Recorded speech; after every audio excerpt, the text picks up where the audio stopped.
హైదరాబాద్లోని గచ్చిబౌలిలో ప్రమాదం జరిగింది. అంజియర్ నగర్లో నిర్మాణంలో ఉన్న 7 భవనం ఒక్కసారిగా కుప్పకూలింది. ఈ ప్రమాదంలో 2 మృతి చెందినట్లు అధికారులు వెల్లడించారు. భవనం శిథిలాల నుంచి 2 మృతదేహాలను వెలికి తీసినట్లు చెప్పారు. మరొకరికి తీవ్ర గాయాలయ్యాయి. చికిత్స నిమిత్తం ఆసుపత్రికి తరలించారు. మరికొందరు వర్కర్లు స్థానికులు శిథిలాల కింద చిక్కుకొని ఉండవచ్చని అనుమానిస్తున్నారు. భారీ భవనం కావడంతో శిథిలాలను తొలగించేందుకు సమయం పడుతుందని, రెస్క్యూ పనులకు ఆటంకం లేకుండా చర్యలు తీసుకుంటున్నట్లు తెలిపారు. శిథిలాల కింద చిక్కుకున్న వారిని క్షేమంగా బయటకు తీసేందుకు ప్రయత్నిస్తున్నామన్నారు. భవన యజమాని నాలాను ఆనుకొని భవనం నిర్మించడం ఒక తప్పైతే 50 గజాల భూమిలో 7 అంతస్తుల నిర్మాణం చేపట్టడం మరో తప్పిదమని స్థానికులు ఆరోపిస్తున్నారు.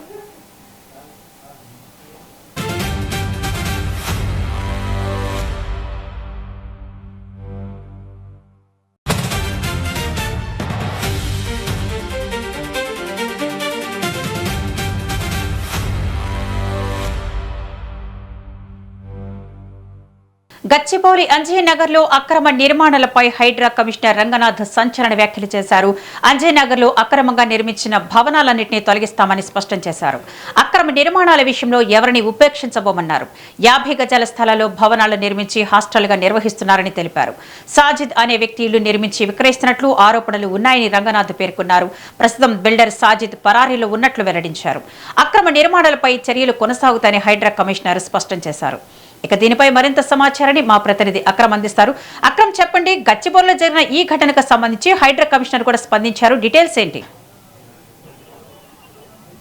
విద్య ఈ రోజు గచ్చిబౌలిలోని అంజయ్య నగర్ లో జరిగినటువంటి ఘోర ప్రమాదంలో ఏదైతే 7 అంతస్తుల నిర్మాణ భవనం కుప్పకూలిపోయిందో దాంట్లో భాగంగా ఇప్పటికే అక్కడికి అన్ని రకాల సహాయక బృందాలు చేరుకున్నాయి. ఇటు డిఆర్ఎఫ్ఏ గానీ, స్టేట్ డిఆర్ఎఫ్ఏ గానీ, ఎన్డీఆర్ఎఫ్ఏ గానీ, ప్రధానంగా హైడ్రా, జిహెచ్ఎంసీ కార్మికులు కూడా అక్కడ చేరుకుని పూర్తిగా శిథిలాలను ఇస్తున్నారు. ఇప్పటికే దీనిపైన ఆరా తీస్తున్నటువంటి అధికారులు అయితే అసలు ఆ కూలడానికి ప్రధాన కారణం పర్మిషన్ ఉన్నాయన్న కోణంలో కూడా వాళ్ళు పూర్తి స్థాయిలో కూడా పెద్ద ఎత్తున అక్కడ చర్చ జరుపుతున్న పరిస్థితి కనిపిస్తుంది. అవన్నీ వివరాలను కూడా అడిగి తెలుసుకుంటున్నారు. అయితే కాసేపు హైడ్రా కమిషనర్ అయినటువంటి రంగనాథ్ కూడా అక్కడ సంఘటన స్థలానికి వెళ్ళినట్టు కూడా తెలుస్తోంది. సంఘటన స్థలాన్ని పూర్తిగా కూడా పరిశీలించి అసలు ఆ ఎవరు, అసలు అక్కడ ఏ విధమైనటువంటి పర్మిషన్లు ఉన్నాయి ఏంటి అన్న కోణంలో కూడా పూర్తిగా కూడా అక్కడ చర్యలు జరిపారు. అవన్నీ కూడా విషయాలు తెలుసుకున్న తర్వాత అక్కడ కేవలము అంటే ఇప్పుడు 7 అంతస్తుల బిల్డింగ్ ని కేవలము 50 గజాల స్థలంలోనే పూర్తిగా కూడా ఇరుకిగా కూడా ఈ బిల్డింగ్ ని నిర్మిస్తున్నట్లయితే హైడ్రా రంగనాథ్ కమిషనర్ అయితే వెల్లడించిన పరిస్థితి కనిపిస్తోంది. ఎలాంటి పర్మిషన్లు లేకుండా దీనిపై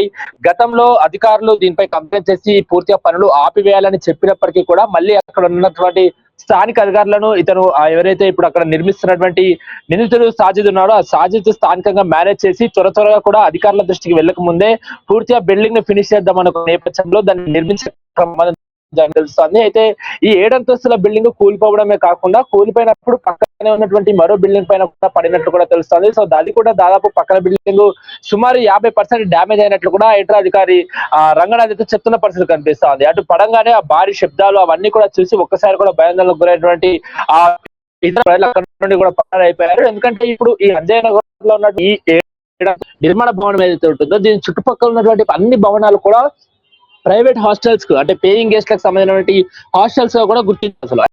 అయితే అగమైనటువంటి పర్మిషన్ లేకుండా ఈ పీజీలు నిర్వహిస్తున్నారు. అదే విధంగా కనీసం కానీ లేకపోతే అక్కడికి వెహికల్స్ వెళ్ళడానికే కానీ లేకపోతే ఇలాంటి ప్రమాదాలు జరిగినప్పుడు వేరే ఇతర సహాయక బృందాలు వెళ్ళడానికి కూడా ఎటువంటి మార్గాలు లేవు. పూర్తిగా అస్తవ్యస్తంగా ఇరుకిరుకుగా కూడా అక్కడ భవనాలు నిర్మించినట్లయితే హైడ్రా కమిషనర్ అయితే గుర్తించారు. తక్షణపైన కూడా చర్యలు తీసుకుంటాం. అదే విధంగా అక్రమంగా ఎలాంటి పర్మిషన్లు లేకుండా ఇప్పుడు కూలిపోయినటువంటి భవనం నిర్మిస్తున్నటువంటి నిందితుడు సాజిద్ కూడా పట్టుకునే ప్రయానికి పరారులో ఉన్నట్టు కూడా హైడ్రా రంగనాథ్ చెప్తున్నారు. ఇక్కడ అనేక బిల్డింగ్లు ఇదే విధంగా అక్రమంగా ఉన్నాయంటూ కూడా హైడ్రా కమిషనర్ చెప్తున్న పరిస్థితి కనిపిస్తుంది. ఖచ్చితంగా దీనికి ఈ సమైనటువంటి సహాయక చర్యలు పూర్తిగా కూడా అయిపోయిన తర్వాత అంటే శిథిలాలు పూర్తిగా కూడా క్లియర్ అయిపోయిన తర్వాత మరి రేపు లేదా ఎల్లుండి కూడా ఇక్కడ స్థానికంగా ఉన్నటువంటి ఏ బిల్డింగ్ లకు అసలు ఎంతవరకు పర్మిషన్ ఉంది, అసలు ఎన్ని గజాలు పూర్తిగా కూడా తీసి వారిపై కఠిన చర్యలు తీసుకుంటామని చెప్తున్నారు. ఇప్పటికే ఈ ఘోర ప్రమాదంలో 3 చిక్కుకోగా అందులో 2 కూడా అక్కడికక్కడే స్పాట్ లో దుర్మరణ పాలయ్యారు. అప్పటికే వాళ్ళు ఎవరైతే సహాయక బృందాలు అక్కడ చేరుకునే లోపే వాళ్ళ శిథిలాల కింద పడి పూర్తిగా కూడా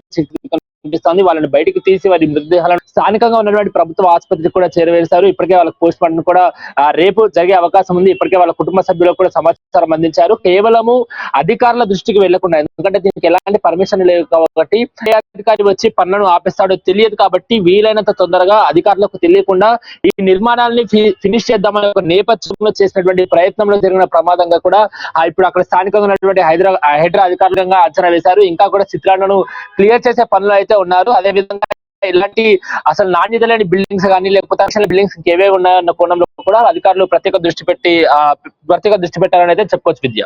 థ్యాంక్ యూ అక్రమ్.